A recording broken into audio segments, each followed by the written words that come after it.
సచివాలయం వచ్చింది కదా, మన గ్రామానికో మండలానికి కదా, వాటికి ఒకటి వచ్చింది. హాస్పిటల్ ఒకటి, నాడు నేడు ఆర్బీకేలు, ఒకటి, ఇవన్నీ కూడా ఖచ్చితంగా డెవలప్మెంట్ యాక్టివిటీస్ అవి ఎప్పటికీ గుర్తు పెట్టుకునేటటువంటి.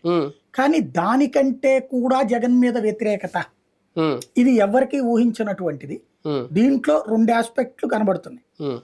ఒకటి మగవాళ్ల మాటని ఇప్పుడు మహిళలు విన్నారు అన్నటువంటి, ఒకటి మద్యం.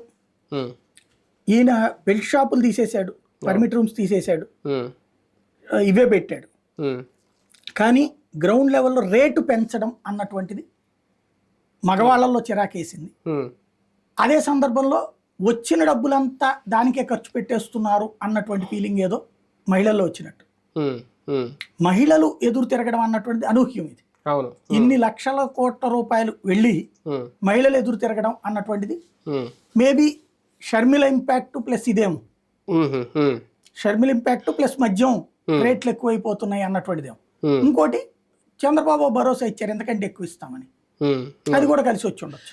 మద్యం ధర అనేది ఒకటి, ఆ క్వాలిటీ అది పక్కన పెడితే నిత్యావసర ధరలు పెరగడం కానీ, కరెంటు బిల్లులు ఈయన వచ్చిన తర్వాత ట్రూ అప్ ఛార్జీలతో పెరగడం కానీ, పెట్రోల్ ఛార్జీలు పెరగడం కానీ, అంటే 5 ఏళ్ళ గురించి నేను మాట్లాడుతాను, ఈ మధ్యన కాదు, అది ఏమన్నా మామూలుగా మిడిల్ క్లాస్ కానీ సామాన్య వర్గాల మీద బాగా ఎఫెక్ట్ చూపించింది? కరెంటు బిల్లులు మాత్రం ఖచ్చితంగా ఎఫెక్ట్ చూపెడుతుంది. ఎందుకంటే కరెంటు బిల్లులు భారీగా పెంచడం.